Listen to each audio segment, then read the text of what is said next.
Caribbean सागर के बीच एक परिवार अपनी यॉट पर छुट्टियां मना रहा होता है। माँ जूलिया तैरने के लिए पानी में कूद जाती है। आराम करते समय उसे कुछ अजीब महसूस होता है, लेकिन क्योंकि आसपास कुछ दिखाई नहीं देता, वह सोचती है कि शायद उसका भ्रम होगा। कुछ सेकंड बाद वही अजीब एहसास फिर होता है। इस बार भी कुछ नजर नहीं आता, लेकिन अब वह घबरा जाती है और यॉट की तरफ तैरना शुरू करती है। तभी अचानक कोई उसकी टांग खींचने लगता है और वह मदद के लिए जोर जोर से चिल्लाने लगती है। उसकी बेटी कैसी हेडफोन लगाकर म्यूजिक सुन रही होती है, इसलिए उसे कुछ सुनाई नहीं देता। पति टॉम और बेटा बेन मछली पकड़ने में व्यस्त होते हैं। जूलिया पानी के ऊपर टिकने की कोशिश करती है, लेकिन मुंह में पानी जाने की वजह से चिल्लाना मुश्किल हो जाता है। थोड़ी देर बाद टॉम को एहसास होता है कि काफी देर से उसने जूलिया को नहीं देखा। वह यॉट पर उसे ढूंढता है और फिर अपनी पत्नी को खतरे में देख लेता है। वह बच्चों को बुलाता है, यॉट को उस तरफ ले जाता है और पानी में कूद जाता है। जल्दी से जूलिया तक पहुंचकर उसे संभालता है और यॉट की ओर तैरता है। बच्चे दोनों को ऊपर खींच लेते हैं। परिवार जूलिया को संभालता है, लेकिन जूलिया खुद को समझाती है कि शायद लहरों की वजह से ऐसा हुआ होगा। रात को सब मिलकर बेन का जन्मदिन मनाते हैं। कैसी को उसके बॉयफ्रेंड का कॉल आता है, तो वह लैपटॉप लेकर बाहर चली जाती है। वीडियो कॉल में उसका बॉयफ्रेंड दिखाता है कि शहर के ऊपर बड़े बड़े काले बादल छा गए हैं। कॉल ग्लिच होकर फ्रीज हो जाती है। कैसी यह बात परिवार को बताने आती है, लेकिन टॉम कहता है कि शायद जमीन से दूर होने की वजह से सिग्नल कमजोर है। तभी सबको एक आवाज सुनाई देती है। वे सब बाहर जाते हैं और देखते हैं कि व्हेल मछलियों का एक समूह गुजर रहा है। टॉम समझाता है कि व्हेल मछलियां हमेशा पृथ्वी के मैग्नेटिक फील्ड को फॉलो करती हैं, लेकिन जब तूफान आता है तो वे कंफ्यूज हो जाती हैं। अचानक यॉट जोर से हिलती है और बेन गिर जाता है। टॉम को चिंता होती है कि कहीं यॉट को नुकसान तो नहीं पहुंचा, इसलिए वह डाइव करके नीचे चेक करने चला जाता है। कुछ देर बाद वह सतह पर वापस आता है, लेकिन उसके कंधे पर एक बड़ा घाव होता है। जूलिया तुरंत उसका जख्म सीती है। टॉम बताता है कि पानी के अंदर उसे ऐसा लगा जैसे उसके पीछे कोई बहुत बड़ा जीव था, लेकिन जब उसने मुड़कर देखा तो प्रोपेलर से कट लग गया। वह कहता है कि जो भी चीज थी बहुत बड़ी थी। टॉम को यॉट पर काफी नुकसान दिखाई देता है, इसलिए उन्हें मदद बुलानी पड़ती है।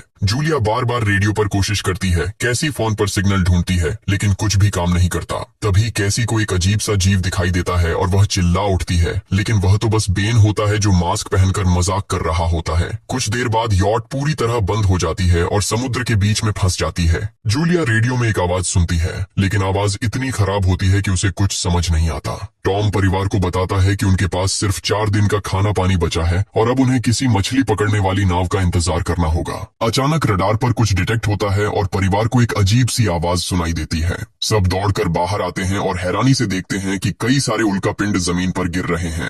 जहां जहां उल्कापिंड गिरते हैं वहां बड़े धमाके होते हैं। एक उल्कापिंड पानी में उनके पास गिरता है तो टॉम तुरंत यॉट को चलाने की कोशिश करता है। इंजन मुश्किल से चलता है, लेकिन तभी एक और उल्कापिंड उस इलाके को हिट करता है। परिवार डर के मारे एक दूसरे को कसकर पकड़ लेता है। तभी टॉम को समझ आता है कि जो आग के गोले गिर रहे हैं वे उल्कापिंड नहीं बल्कि सैटेलाइट्स हैं। उसी वक्त बेन देखता है कि यॉट से धुआं निकल रहा है। टॉम चेक करता है और कंफर्म होता है कि इंजन खराब हो गया है। हवा तेज होने लगती है तो फैमिली यॉट के अंदर छुप जाती है, बिना ये नोटिस किए कि कंपास बहुत तेजी से घूम रहा है। यॉट जोर जोर से हिलने लगती है। बेन फिर से गिर जाता है और इस बार उसे चोट भी लग जाती है। लहरें तेजी से यॉट से टकरा रही होती हैं। टॉम स्ट्रगल करके बाहर जाता है और लाइफ जैकेट्स लेकर आता है। तभी पावर चली जाती है। टॉम तुरंत पावर बॉक्स का बटन प्रेस करता है और लाइट वापस आ जाती है। उस वक्त बेन नोटिस करता है कि जूलिया की नाक से खून बह रहा है। जूलिया को चक्कर आने लगते हैं, जबकि कैसी सिंक पर जाकर उल्टी कर देती है। टॉम रेडियो ट्राई करता रहता है पर सिग्नल नहीं मिलता। अचानक एक तेज हाई पिच्ड नॉइज आती है और हवा और भी स्ट्रांग हो जाती है। जूलिया दरवाजे बंद करने की कोशिश करती है, पर एक हैच खुल जाता है और हवा खिड़कियां तोड़ने लगती है। टॉम एक फ्लेयर जलाता है और थोड़ी देर बाद अंधेरा छा जाता है।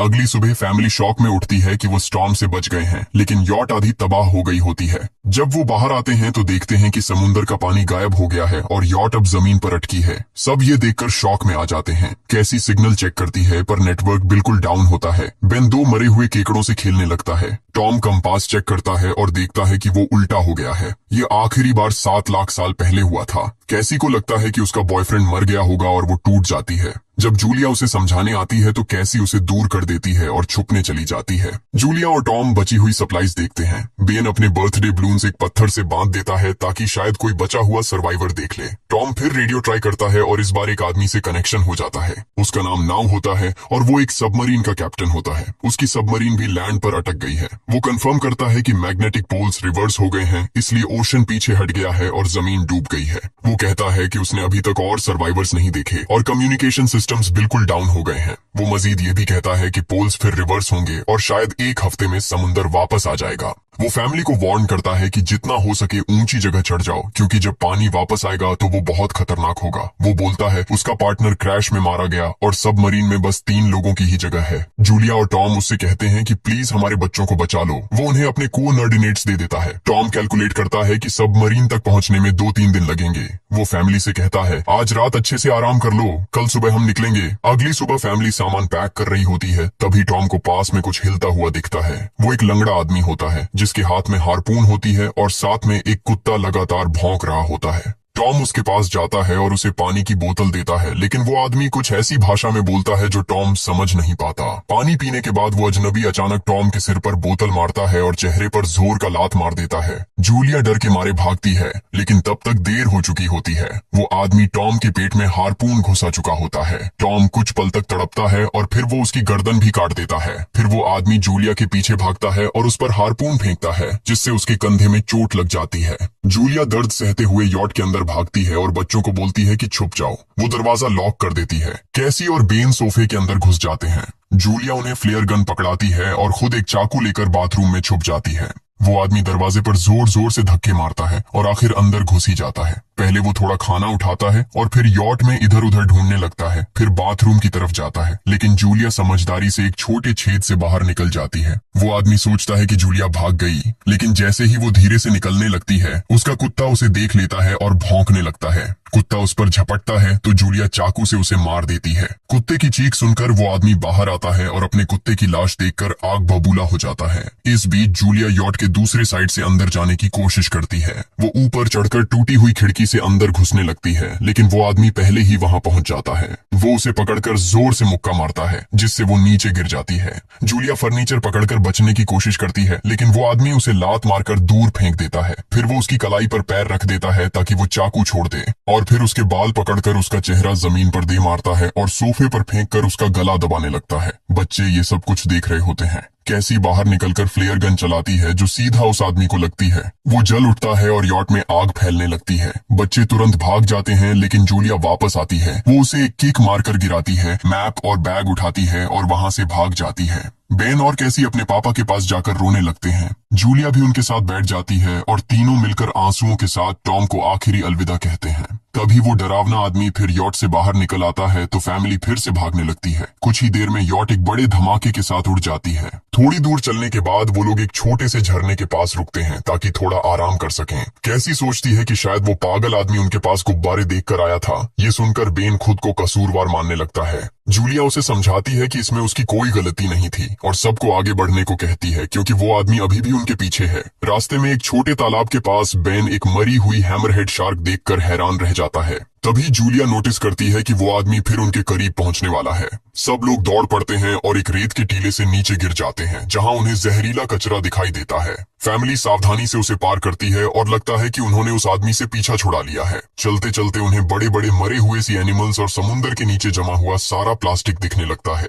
बेन धीरे धीरे चलने लगता है तो जूलिया समझ जाती है कि वो डिहाइड्रेशन के करीब है। वो सबको रुकने को कहती है। जब वो पानी की बोतल देखती है तो उसे झटका लगता है। बोतल में पानी लगभग खत्म हो चुका होता है। कैसी को एहसास होता है कि शायद उसने बोतल ठीक से बंद नहीं की थी। जूलिया गुस्से में चिल्लाती है कि उसकी लापरवाही की वजह से पानी खत्म हो गया। कैसी जवाब देती है, क्या फर्क पड़ता है, वैसे भी हम बचने वाले नहीं हैं। दोनों के बीच लंबी बहस होती है, फिर भी फैमिली आगे चलती रहती है। कुछ देर बाद उन्हें एक क्रैश हुआ प्लेन मिलता है। अंदर कुछ हिलता डुलता देख सब डर जाते हैं, लेकिन वो सिर्फ कुछ पक्षी होते हैं। फैमिली तय करती है कि रात यहीं प्लेन के अंदर गुजारेंगे। वो थोड़ा सा स्नैक शेयर करते हैं और जूलिया को टॉम की जैकेट में एक फैमिली फोटो मिलती है, जिसे देखकर उसका दिल टूट जाता है। कैसी पूछती है, मॉम आप और डैड की लव स्टोरी क्या थी? जूलिया मुस्कुराकर बताती है, टॉम हॉस्पिटल में मेरा पेशेंट था। फिर एक दिन उसने फूल और एक प्यारी सी कविता देकर अपना प्यार जताया था। रात के बीच में कैसी प्लेन से बाहर जाती है। तभी वो डरावना आदमी उसे पीछे से पकड़ने की कोशिश करता है, लेकिन जूलिया अचानक पीछे से उस पर टूट पड़ती है और बार बार चाकू से वार करके उसे मार देती है। कैसी अपनी माँ को गले लगाकर शांत करती है। अगली सुबह उस आदमी की लाश पर कीड़े गुंड पड़े होते हैं।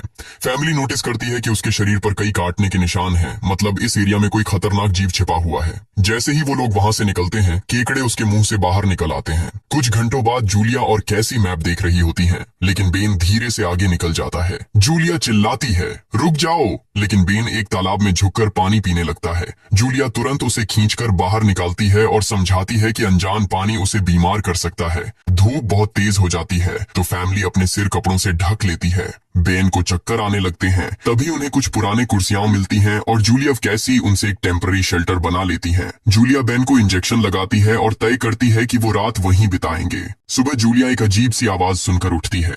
बाहर जाकर देखती है तो क्रैब्स का एक बड़ा झुंड उनकी तरफ आ रहा होता है। वो तुरंत बच्चों को उठाती है और तीनों भागना शुरू कर देते हैं। भागते भागते उन्हें एक बड़ा कार्गो शिप दिखाई देता है। वहाँ 3 क्रू मेंबर्स जिंदा होते हैं। एक औरत उनकी मदद करना चाहती है, लेकिन बाकी 2 आदमी मना कर देते हैं और तीनों फैमिली को बाहर छोड़कर कंटेनर लॉक कर लेते हैं। क्रैब्स पास आ जाते हैं। जूलिया बच्चों को कंटेनर के ऊपर चढ़ाती है। खुद जब चढ़ने लगती है तो क्रैब्स उसके पैर को जोर से काट लेते हैं। बच्चे उसे खींचकर ऊपर चढ़ाते हैं, नहीं तो वो नीचे गिर जाती। कंटेनर के एक छेद से आधे क्रैब्स अंदर घुस जाते हैं। क्रू मेंबर्स फायरिंग शुरू करते हैं, लेकिन क्रैब्स उन पर हावी हो जाते हैं और दोनों को मार डालते हैं। आखिरी आदमी छत के होल तक पहुंचता है, लेकिन क्रैब्स उसे भी नीचे खींच लेते हैं और वो भी मर जाता है।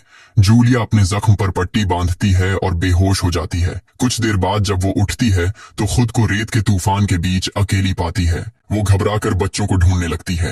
एक मरी हुई औरत का हथियार उठाती है और जोर जोर से चिल्लाती है। कैसी उसकी आवाज सुनकर लौट आती है और बताती है कि वो और बेन मदद ढूंढने गए थे, लेकिन कोई नहीं मिला। फिर दोनों बेन से मिलते हैं, जिसे एक खुला कंटेनर मिलता है जहां वो तूफान खत्म होने तक रुक सकते हैं। जूलिया टॉम का लाइटर निकालती है और अपने जख्म को जलाकर बंद करती है, जो बेहद दर्दनाक होता है। तूफान थमने के बाद उन्हें एक और कंटेनर मिलता है जिसमें बहुत सारी पानी की बोतलें होती हैं। बॉडीज चेक करते वक्त उन्हें एक रेडियो और एक गन भी मिलती है। जूलिया नाव से संपर्क करती है और बताती है कि मैप खो गया है। इस पर नाव बताता है कि उन पर आर्थ्रोपॉड्स ने हमला किया था। वो अब इसके जीव हैं, जो ऑक्सीजन की वजह से पूरी तरह पागल हो चुके हैं। अब नाव फैमिली को जल्दी करने को बोलता है, क्योंकि उसके इंस्ट्रूमेंट्स ने कैलकुलेट किया है कि समुद्र उम्मीद से ज्यादा जल्दी वापस आएगा और उनके पास सिर्फ कुछ घंटे बचे हैं। वो एक फ्लेयर शूट करता है और फैमिली उस दिशा में चलना शुरू करती है। लंबी वॉक के बाद फैमिली को एक टूटा हुआ टॉयलेट मिलता है जिसमें बेन पेशाब करता है। अब वो लोग आखिरकार सबमरीन को पास ही देख लेते हैं, लेकिन वहां पहुंचने के लिए उन्हें एक बड़ा चट्टानी रास्ता पार करना होगा। जैसे ही वो रास्ते से गुजरते हैं, दीवारें हिलने लगती हैं और पत्थर गिरने लगते हैं, जिससे एक भयानक रॉक स्लाइड हो जाता है। जूलिया तुरंत अपने बच्चों को साइड में धक्का देती है और खुद भी पीछे हट जाती है ताकि कुचली न जाए। अब एक पत्थर की दीवार उनके बीच आ गई है। जूलिया बच्चों से कहती है कि वो बिना उसके आगे बढ़ जाए, लेकिन कैसी मना करती है और जोर देती है कि उसकी माँ को चढ़ने की कोशिश करनी चाहिए। बहुत बहस होती है और चिल्लाने के बाद जूलिया वादा करती है कि वो बाद में अपने बच्चों को ढूंढ लेगी। मजबूर होकर कैसी अपने भाई को खींचकर आगे ले जाती है। बच्चे चट्टानी रास्ता चढ़कर सबमरीन की तरफ भागते हैं, लेकिन वहां पहुंचकर देखते हैं कि नाव बाहर खून में लथपथ पड़ा है। वो समझाता है कि उसके लिए सब खत्म हो गया है और अब बच्चे सबमरीन ले सकते हैं। ये सोचकर कि एक एक्स्ट्रा जगह होगी, कैसी वापस अपनी माँ को ढूंढने भागती है। तभी जूलिया केकड़ों को आता देखती है और वो फायरिंग शुरू कर देती है। कुछ केकड़ों को वो मार देती है, लेकिन झुंड बहुत बड़ा होता है और सबसे लड़ना मुश्किल हो जाता है। उसी वक्त कैसी दीवार के ऊपर दिखाई देती है और हाथ आगे बढ़ाती है तो जूलिया अपने घायल पैर के बावजूद तेजी से चढ़ना शुरू करती है। कैसी की मदद से वो दूसरी तरफ पहुंच जाती है और दोनों साथ में सबमरीन की तरफ भागते हैं। बेन पहले से ही ऊपर खड़ा होता है और फायर खोल देता है ताकि केकड़े डिस्टर्ब रहें जब तक फैमिली ऊपर चढ़ जाए। केकड़े नाव के शरीर तक पहुंचते ही तुरंत उसे खाने लग जाते हैं। जूलिया गन उठाती है और फायरिंग जारी रखती है जब तक बच्चे अंदर चले जाएं। जब वो सुरक्षित हो जाते हैं, जूलिया समझती है कि गोलियां खत्म हो गई हैं, तो वो गन केकड़ों पर फेंक देती है और अपने बच्चों के साथ अंदर चली जाती है। फैमिली हैच को अच्छे से लॉक करती है और खिड़की से केकड़ों को सबमरीन के चारों तरफ देखती है। इसी वक्त समुद्र वापस आ जाता है तो तीनों तुरंत अपनी सीटों पर बैठकर बेल्ट पहन लेते हैं और एक दूसरे का हाथ पकड़ लेते हैं। तेज लहरें सबमरीन को जोर जोर से इधर उधर फेंकना शुरू कर देती हैं, जिससे जूलिया को पूरी जर्नी के विजन दिखने लगते हैं और कैसी उल्टी कर देती है। जल्दी ही वो हाई पिच आवाज वापस आती है और फैमिली बेहोश हो जाती है। कुछ देर बाद जूलिया और बच्चे होश में आते हैं और खुद को जिंदा देखकर खुश होते हैं। वो हैच अनलॉक करके बाहर निकलते हैं और देखते हैं कि लहरों ने सबमरीन को एक तबाह शहर में गिरा दिया है। यानी अब जिंदा रहने और नया जीवन शुरू करने की उम्मीद है। और यहीं पर फिल्म खत्म होती है। चैनल को सब्सक्राइब करना न भूलें और बेल आइकन जरूर दबाएं ताकि आपको ऐसे ही मजेदार वीडियो मिलते रहें। देखने के लिए धन्यवाद।